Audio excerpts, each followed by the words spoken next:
এজন্য আল্লাহ তাআলা মুহাম্মদ শব্দটাকে এত সুন্দর করে সাজিয়েছেন। মিম হা মিম দাল, তাকায় দেখবেন শব্দটাই কেমন যেন সেজদার মধ্যে পড়ে আছে। সুবহানাল্লাহ বলেন। নবীজির নামের যে মুহাম্মদের যে আকৃতি, এই আকৃতিটাই সেজদার মধ্যে পড়ে আছে, প্রশংসায় ভাসছে। সুবহানাল্লাহ বলেন। আল্লাহ বলেন আমার নামের মধ্যে অক্ষর আছে 4টা। আল্লাহ লিখতে কয়টা শব্দ লাগে বলে, অক্ষর লাগে বলেন? আলিফ লাম লাম হা 4টা অক্ষর লাগে।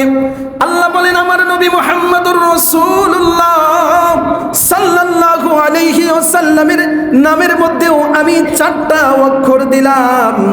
মিম হা মিম। তাআলা পুরো কোরআনুল কারীমকে সাজিয়েছেন তার নবী মুহাম্মদুর রাসূলুল্লাহর প্রশংসা দিয়ে। সুবহানাল্লাহ বলেন। আল্লাহ জমিন সাজিয়েছেন মুহাম্মদের আলোচনা দিয়ে, প্রশংসা দিয়ে। আসমান সাজিয়েছেন আপনার আমার নবীর প্রশংসা দিয়ে, এবং কি আল্লাহ নিজের আরশটাকেও সাজিয়েছেন মুহাম্মদুর রাসূলুল্লাহর প্রশংসা দিয়ে। চিল্লায় বলেন সুবহানাল্লাহ। এজন্যই আল্লাহ তাআলা কোরআনে বলেছেন ইন্নাল্লাহা ওয়া মালাইকাতাহু ইউসাল্লুনা আলান নবী ইয়া আইয়ুহাল্লাযীনা আমানু সাল্লু আলাইহি ওয়া সাল্লিমু তাসলিমা। আল্লাহ তাআলা কোরআনের মধ্যে ডেকে বলছেন বান্দা তোমাদের জন্য আমি নামাজ ফরজ করেছি, তোমরা নামাজ পড়ো।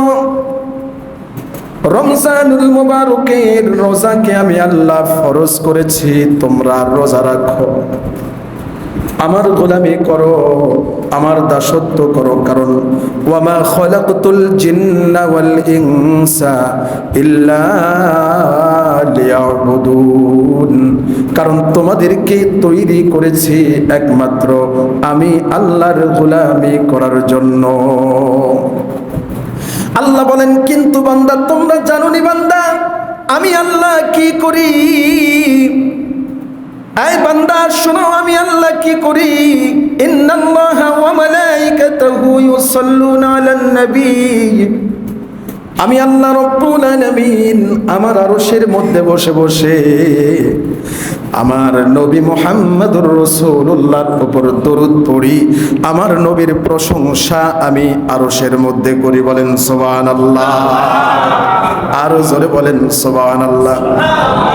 হাদিসের একটা গ্রন্থ আছে তাবরানী, এই তাবরানীর মধ্যে একটা হাদিস আছে আল্লাহ সুবহানাহু ওয়া তাআলা এই পৃথিবী যখন তৈরি করেন নাই তারও 1000 বছর আগে আল্লাহ নিজে সূরা ইয়াসিন তেলাওয়াত করেছেন। ইয়াসিন ওয়াল কুরআনিল হাকীম ইন্নাকা লামিনাল মুরসালিন। ইয়াসিন কার নাম বলেন তো? ইয়াসিন কার নাম? আপনার আমার নবীর নাম হলো ইয়াসিন। 1000 বছর আগে আল্লাহ আপনার আমার নবীর প্রশংসা করেছেন। সুবহানাল্লাহ। আল্লাহর পয়গম্বর মুহাম্মদের নাম দুনিয়ায় হলো মুহাম্মদ, আসমানে তার নাম হলো আহমদ। সুবহানাল্লাহ। আহমদ মানেও হলো যে ব্যক্তির প্রশংসা সবাই করে। মুহাম্মদের নামের অর্থ হলো যেই ব্যক্তির প্রশংসা সবাই করে। এজন্য আল্লাহ তাআলা মুহাম্মদ শব্দটাকে এত সুন্দর করে সাজিয়েছেন। মিম হা মিম দাল, তাকায় দেখবেন শব্দটাই কেমন যেন সেজদার মধ্যে পড়ে আছে। সুবহানাল্লাহ বলেন। নবীজির নামের যে মুহাম্মদের যে আকৃতি, এই আকৃতিটাই সেজদার মধ্যে পড়ে আছে, প্রশংসায় ভাসছে। সুবহানাল্লাহ বলেন। আল্লাহ বলেন আমার নামের মধ্যে অক্ষর আছে 4টা। আল্লাহ লিখতে কয়টা শব্দ লাগে বলে, অক্ষর লাগে বলেন? আলিফ লাম লাম হা 4টা অক্ষর লাগে। আল্লাহ বলেন আমার নবী মুহাম্মদুর রাসূলুল্লাহ সাল্লাল্লাহু আলাইহি ওয়াসাল্লামের নামের মধ্যেও আমি 4টা অক্ষর দিলাম, মিম হা মিম দাল। 4টা অক্ষর, কয়টা অক্ষর? আল্লাহ বলেন আমার প্রশংসা করে যেমন মানুষ শেষ করতে পারবে না কিয়ামত পর্যন্ত, এমনি ভাবে আমার নবী মুহাম্মদুর রাসূলের প্রশংসাও কিয়ামত পর্যন্ত শেষ করতে পারবে না। এই জন্য আল্লাহর হাবিবের প্রশংসা সবখানে আছে, আসমানেও আছে, জমিনেও আছে, সবখানে আল্লাহ তাআলা তার হাবিবের প্রশংসাকে ঢুকায় দিয়েছেন। এমনকি আমরা যখন নামাজ পড়তে দাঁড়াই, নামাজের মধ্যে ফরজ হলো 13টা। জোরে বলেন কয়টা? 13টা ফরজের একটা ফরজ যদি আদায় না করি তাহলে কিন্তু নামাজ বাতিল হয়ে যায়। আল্লাহ তাআলা 13টা ফরজের সাথে সাথেই 12টা দিলেন সুন্নতে মুআক্কাদা। সুবহানাল্লাহ বলেন। এই 12টা সুন্নতে মুআক্কাদা দিয়ে আল্লাহ তাআলা নামাজটাকে সাজিয়েছেন।